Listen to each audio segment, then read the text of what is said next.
A young man saw a girl he liked. They got acquainted, and one day he would ask her to marry him. She quickly agreed and received an engagement ring from this young man. Later that evening, the young man would get a call, and it was from the girl's father. The father wanted to know what rights the boy had to give his daughter an engagement ring without first asking for his blessings. That was not the African way. So the question is, what is the African way? What could he have done differently? Do you know? So let's talk about that in the comment section while we explore the concept of marriage in Africa.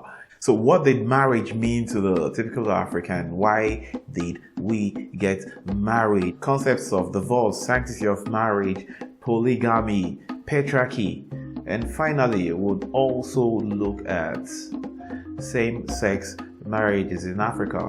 Well, I guess you'll be surprised with some of the stuff we're going to dig up. So as usual, this is the point where I give that warning. Africa is a very large place with 1,000 cultures, literally 52 countries, over 1 billion human beings, and so there are tons and tons of cultures, and it would be absolutely impossible to cover every possible culture, but we shall do our best to explore as many cultures as we can, bringing in all the various ideas and trying to give a very rich video, something enjoyable, something you're going to learn a lot from, especially if you're African and you're living in the diaspora and maybe you want to have an African traditional marriage, but you just don't know what cultures you should embrace or which of the rights you should use. At the end of this video, we're going to propose something that is simple, that is standard, that is universal, and that would be quite easy for you to do wherever you live. So if you're ready, let's get started. Hi, my name is Michael, founder of Sexist, storyteller and teacher, and here on the Sexist channel we're all about helping you build a successful career. And every Thursday we bring the Talk Africa series where we explore the rich cultural heritage that Africa has, and the reason we do this is to help you understand your African roots on a whole new level. So if it's your first time on the channel, click on the subscribe button and click on the bell so you're notified every time we make new content. Don't forget to give us a like, feel free to share the content, and let's have your questions, your recommendations, your suggestions, and all of your views that may agree or disagree with some of the stuff I'm going to say in this video in the comment section, and I will be engaging with all of you. So even on the channel before, you know that I respond to every single comment, so do not hesitate to keep them coming. Alright, let's dive right into the video of the day. What does the concept of marriage mean to an African? And I'll tell you in very simple terms.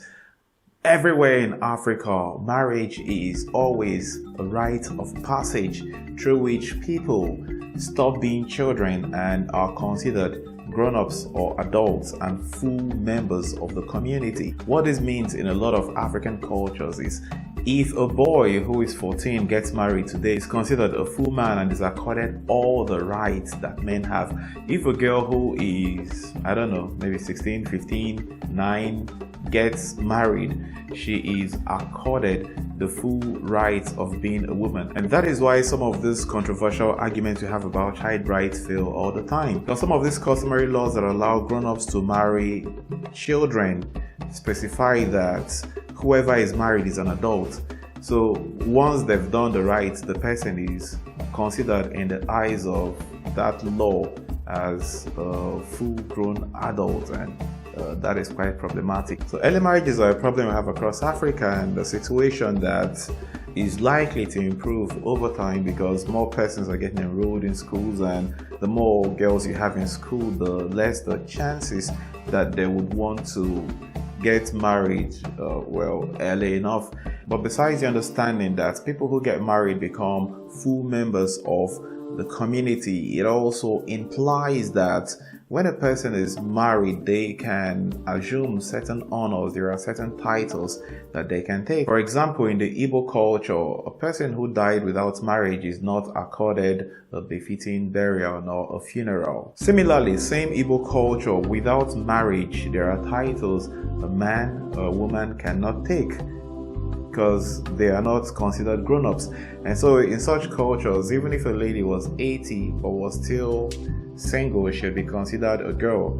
But if a girl was 20 and married, she should be considered a woman. Crazy, right? Yeah. So in this video, we're going to see a lot of crazy stuff. So brace yourself. Now back to what marriage means to Africans. Because of the diversity we have on the African continent, there are a wide range of standards that apply from place to place. For example, there are cultures where marriage is closed and there are strict laws guiding marriage. Everything is sacrosanct, you can't change anything. But then there are some other cultures where marriages are relatively open and the spouses can go have extramarital affairs at no costs or consequences whatsoever. But we're going to explore those later. So let's keep going. Why do Africans marry? And in a word, the answer would be children. I know that with our interactions with the colonial masters and the Christian religion, a lot of persons will say, oh, we marry for companionship. But yeah, leave that in the textbooks. Africans marry for children. And marriages that do not produce children are considered to be fruitless, and most times might get disengaged, or they might adopt some other techniques that would neutralize that problem of childlessness, because Africans did not value childless marriages at all. And like I said earlier, there are certain honors, certain titles, certain heights you would not ascend to except you were married. But know this, there are exceptions to this rule. For example, Shaka Zulu was never married, right? So this doesn't apply in every culture. In the Igbo culture, this may be true, but I don't know if that is true in the Zulu culture. So in the case of Shaka Zulu, he was never really married, but he still went on to become king, right? So different strokes for different folks. Now, next, let's talk about the role of the family in marriage proposals. In a typical African setting, it is not natural for a boy to run off with a girl, go get married and start a life away from the families from which they come. No, in Africa, marriages are a union of families. People would marry for economic reasons, to grow their family fortune. People would marry to unite families, to unite, villages or communities. People would marry to establish peaceful relationships. There were so many great reasons why people married, and so this decision on who to marry was never left to one single individual. And as a matter of fact, this is how a typical marriage would happen in Africa. Assuming I saw a lady I wanted to marry, chances are I would meet her privately and talk to her about my intentions. And if she said yes to me, then I would go home and talk to my family. And then my family would go talk to her family. And then if both families can agree, and know this, there's a lot of investigations happening because everybody's checking up on everybody just to be sure that the family lines are clean and there are no contaminations, because we pay attention to a lot of stuff that people who are not Africans would really not care about. For example, if you come from a family of thieves, chances are you're going to have kids who are thieves. If you come from a family that has a history of mental problems, you're going to have kids who have mental problems. And so these are some of the stuff the families will have to check and be sure that the family they're getting married into is fit and is good enough. And then when both families agree, then they can go on and invite people and have the marriage rites that oftentimes involves the payment of a dowry or presentation of certain valuable items to the family of the bride. Typically, in most African cultures, it is the groom's family who pay a dowry to the bride's family. But we know that there are some other cultures where the reverse is the case. But in a lot of African cultures, we're patrilineal, so it's the men who have to bear all of the stress concerned with getting married, except if it wasn't a man that was getting married. We're going to talk about that later, because every marriage in Africa doesn't have to be between a man and a woman, but we're going to talk about that later. This is also a very good time to talk about times when marriages are negotiated, contracted, in the absence of the persons who are getting married. So there are cultures where it is the responsibility of the father of a groom to marry him his first wife. But then such cultures are usually polygamous, so you're at liberty to choose your other wives, but the first one is, usually given to you by your father. And this is kind of how child marriages work, because a lot of times these girls are married off without their consent. And there are a few very interesting practices that you can find coming out of Africa. There are tribes where the groom and his friends are required to go kidnap the bride and take her away, but most times this happens with the permission of her father, of course. So the conversations have happened, but she may not even be aware she's getting married, and then they come cat her away, take her home, and she becomes a wife. And in some other cases, a groom is required to perform some very interesting tasks, like in the case of the Fulanese, where the groom is whipped mercilessly, and if he's able to withstand all the pain, then he can go on and marry the girl, right? And similarly, the Bena people of Ethiopia would have a young man jump over cattle, and if he did that successfully, then that would be a sign that he was ready, man enough to have a wife. How awesome is that? Moving on, let's talk about women and patriarchy in typical African marriages. Now, there are lots of misconceptions about how women are treated in African marriages, because as a matter of fact, in most African cultures, women going to get married are usually equipped by their families with all the utensils and tools and resources she would need to establish herself, be comfortable, and be able to take care of herself and her children. So some of the tales we hear about women getting married so that they can become totally dependent on their men is actually not always true. And as you probably already know, the term housewives is not African.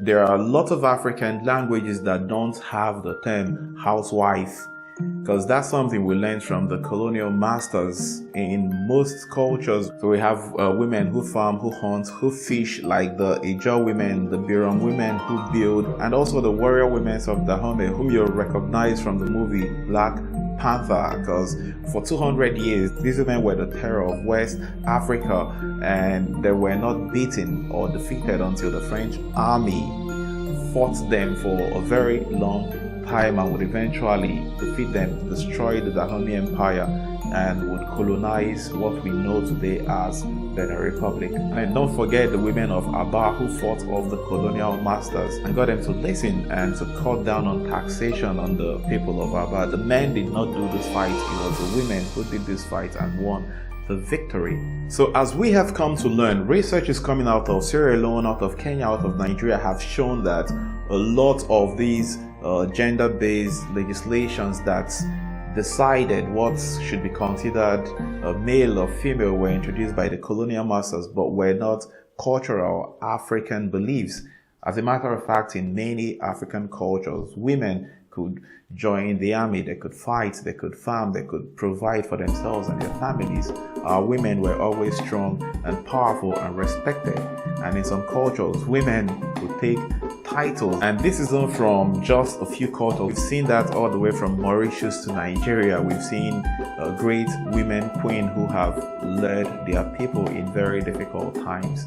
So if someone says Africa is so patriarchal, the women are to be heard and not seen, that is from the Bible. That's not from the African culture. And a lot of the terms that we bring up every time we want to talk about how women are poorly treated in Africa do not come out of African culture. They come out of legislations or beliefs or teachings that have come from the colonial masters. And if you'd like me to make a video where I talk about this in depth, citing examples from everywhere in Africa, just let me know. I'd be very glad to do that, because this is something I'm really passionate about, and I've done quite a substantial amount of research on this, and I can prove beyond reasonable doubt that women in Africa were empowered, were strong. They have saved empires, they've saved people. Think of Cleopatra. Does that sound like a woman who was defeated, who should be heard, who should be seen, not heard? Did she sound like she did not have an opinion and we're talking stuff that happened over 2,500 years ago? So when they bring up the stories, think again, not my Africa, not my Africa. And come to Nigeria, visit Delta, you're going to find a sitting Omo who is very much alive. And this is a woman who has studied pretty much everywhere in the world. But an Omo is a traditional ruler who also possesses certain spiritual powers. And the Omo rules over men and gets to marry women. How awesome is that? That's my Africa.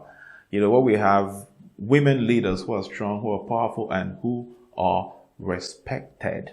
Yeah. Okay, so let's talk about divorce.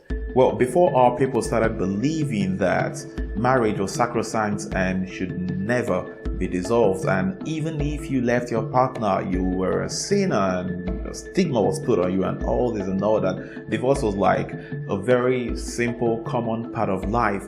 Men or women could leave their marriages and go marry other people, because it was quite easy to remarry.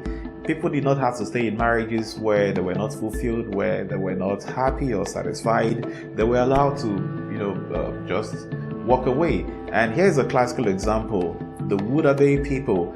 The Wudabe people of Mali or Niger would have this annual wife-stealing festival where they put on their makeup, and, any woman who would eventually choose them as desirable had a chance to leave their husbands and go with the new one, and there you have a brand new husband for yourself. How easy is that? In some cultures, all you need to divorce a woman or to divorce a man would be to get your things, go home, and then request that they are reimbursed whatever dowries they paid. There are cultures where they get to forfeit the dowry, but it doesn't really matter. In typical African cultures, it's very easy to get a divorce, and it did not come with any real consequences. And believe it or not, in many African cultures, it was totally okay to be a single parent. Yeah, a woman who can cater for her children could be a single parent. Think of Queen Nandi, mother of Shaka Zulu. She raised her kids all by herself and raised the king. Yeah, one of the greatest leaders Africa had. That was the product of a single mother. Next time we talk about single parents, we'll talk about divorce. From a cultural African perspective, it's not such a big deal, right?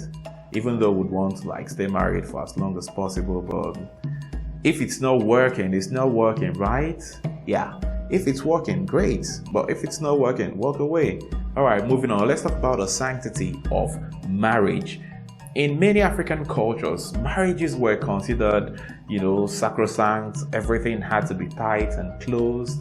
For example, the Nsukka people in Nigeria or the Doma people, marriage was to be between a man and his wife or wives, and the wives could not have extramarital affairs no matter what happened. And a very easy way around that would be, you want to have extramarital affairs, then you have to leave your husband and then go, marry someone else or go do whatever it is you want. But once you stayed married, there were consequences for having extramarital affairs. And in the case of the Domas, there is a deity called Aleku. Aleku is a deity that preserves the sanctity of marriage and would punish people who defaulted. It doesn't really matter if you believe in Aleku or not. Once you default, that thing is coming for you. But then compare that to this other extreme, where you have certain African cultures where they believe in sharing wives, or what you call wife swapping, and it's a totally cool practice for you to entertain a friend who's come visiting with your wife. And in their case, they believe that it stops their people from being promiscuous because there was nothing to hide.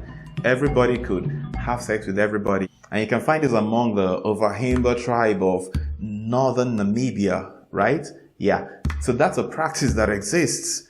Remember, on this channel, I'm just providing educational content. I'm not interested in saying what is right or what is wrong. Besides, who am I to judge a whole people's culture? So we're here to learn, and we're not here to judge people's cultures or decide what should change or what should not change. So next, let's talk about polygamy. Polygamy is a widely accepted practice everywhere in Africa. It didn't matter if you were Muslim or, it didn't matter what you practiced. We know that Muslims could take as many as 4 wives if they wanted to. Even though we've seen cases of Muslims who did not take as many as 2 wives. And we've also seen Christians who should ordinarily take one wife who have gone on to take more than a wife, because in most customary laws in Africa, men were allowed to take as many women as they can possibly take care of. So we have people who are alive who have 20 wives, more or less. So if you understand how polygamy works in a cultural setting, you'd know that the ancients had it a lot more successful than what we're having now. As a matter of fact, the kinds of society we live in right now seem to be structured to ensure that polygamy fails. Irrespective of what is trendy right now or what you believe in, the way and manner in which we live our lives today is making it a lot more difficult for people to marry more than one wife. So far, what do you think about some of the stuff we've talked about? Do you think the sanctity of marriage should be sacrosanct, or do you think the Avahimba people have it right? What do you think about polygamy? Is that a culture worth preserving? Or is that something we should allow to die a natural death and fizzle away? Does polygamy stop people from having extramarital affairs? Does any practice whatsoever stop extramarital affairs? I don't know. So you tell me. Let's talk about that in the comment section. And finally, let's talk about same-sex marriage in traditional African settings. And I know that a lot of persons have been waiting to hear me talk about this, and the answers that I'm going to give are based on research and are not my personal opinions, and I'm going to give you a resource that you can go consult and form your opinions afterwards. But did we have same-sex marriages in traditional African cultures before the colonial masters came? And the answer is yes, we did, and yes, we still do. But this manifests in very different forms from what you have in Europe and America, because in the typical African setting, and this cuts across the various regions of Africa. We have this in Southern Africa, we have this in North Africa, we have this in East Africa, we have this in West Africa, we have this in the Horn of Africa, we have this in Central Africa. So it's pretty much everywhere, in Nigeria, in Kenya, Tanzania, in Rwanda, in Eritrea. It's everywhere. So let's kind of forget about that. Let me not go into all those details, but when you get the resource I'm going to share at the end of the video, then maybe you should go check that out and find out if your own country has this culture, and then you can go verify if I'm telling the truth or not. But in a lot of these cultures, women could marry women. I talked about the Omo, who is a traditional ruler who could marry women. Yeah, and that is right here in Nigeria, and this is also a culture you find among other Nigerian tribes, not just the Igbos. We have that among the Yorubas, we have that among the Nupes. So we have that scattered here and there across Nigeria and then across other African countries. So why do women marry women? Now, there are a certain number of scenarios that could play out that would necessitate that a woman should take on another woman as a wife. First, if a woman occupied a very important position in the society. So the cultural understanding of gender in Africa is a little different from what you have in Europe and America, such that if a woman can fulfill a role reserved for men, she's accorded the rights, the dignity, and everything that is accorded to a man, just like in the case of the Omo, who becomes a man more or less and can break the kola and can lead in prayers and can exchange handshakes with men and can sit in critical meetings and oversee decision making about whole communities, right? Now, there are other scenarios where maybe a man lives without having sons. One of the daughters will be required to take a wife and have children in her father's name. And the reason for this is because women marry and they go with their husbands, because we run mostly patrilineal cultures, or what you might want to call patriarchal cultures, in a good way, of course. So women leave their parents' homes to go get inheritance with their husbands and do not retain ownership of stuff at home. So you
have a problem about it until the whole colonial issues came up and the conflicts and every other thing that happened back then. You know, it's all history now.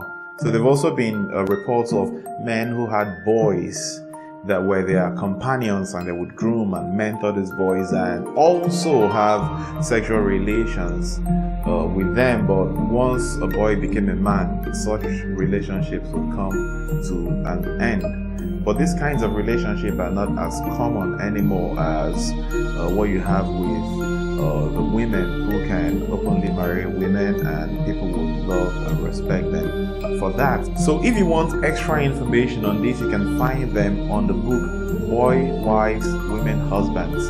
That's a very comprehensive book highlighting researches from very different parts of Africa, and giving facts, giving dates, and you should go read that. That should expose you to some shocking and surprising information about sexual relations in Africa in the pre-colonial days. Alright, so if you want a copy of that book, so my email address is right on the screen. Write me a mail and I'll forward you a copy of the book. I don't know if it's okay for me to put a direct link to the book here, since it's not mine. Just write me a mail and I'll send you a copy of the book. Right, so I'll be expecting your emails. Okay, yeah, so do well to follow me on social media. My link's on the screen at Michael Opoma on LinkedIn, on Facebook, on Twitter, on Instagram. And if you've seen this video to this point and you're still not subscribed, click on the subscribe button right now. Click on the bell so you're notified every time we make new content. It's been a great pleasure making this video, and do leave us recommendations. Let us know if you have questions about stuff we've talked about in this video. If there are topics you'd like us to cover in future videos, do let us know in the comment section. I would do well to give you a shout out when we address your questions. So thank you all for watching. So go watch more videos on this channel. That's the only way you can help us grow. Thank you very much, and see you in the next video.